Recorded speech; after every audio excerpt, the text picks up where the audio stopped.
All right, so how's everybody doing on this Saturday afternoon?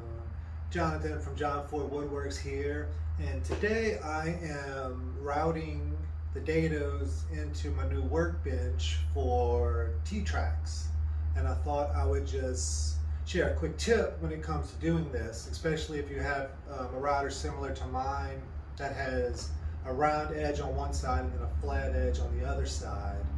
So I'm going to bring the camera in a little bit closer and I'll show you what I'm talking about. Maybe this tip will be useful to somebody.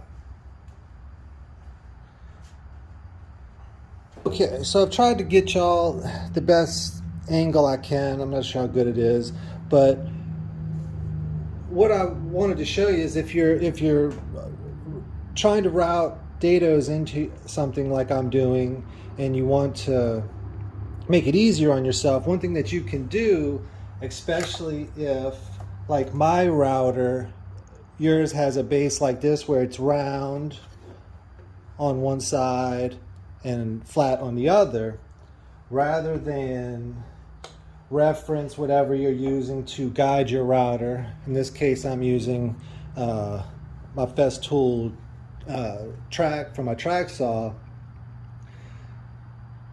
Use the rounded edge of your router against the guide as opposed to the flat edge.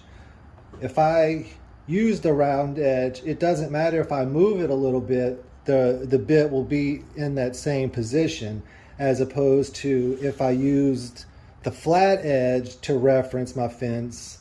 If it moves even just a little bit, it'll change the position of the router bit.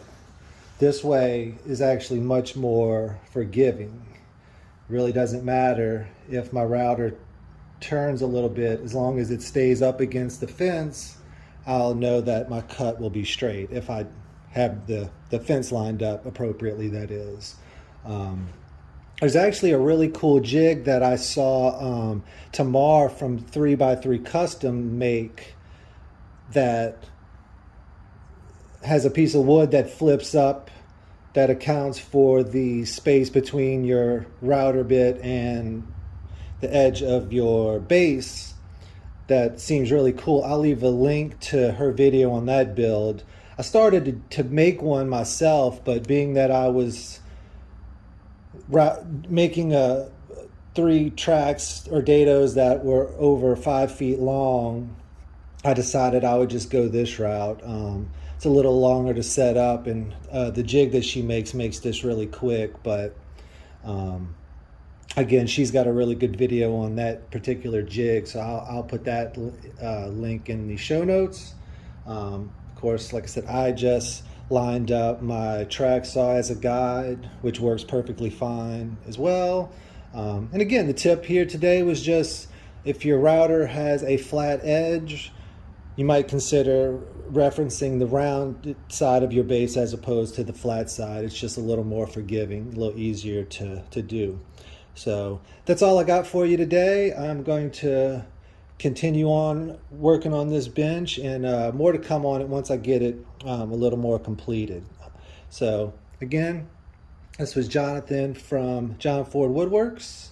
If anybody has any additional questions about what I was doing here today, be glad to answer them. Just leave me a comment. And if you don't mind liking and subscribing, that would be cool too.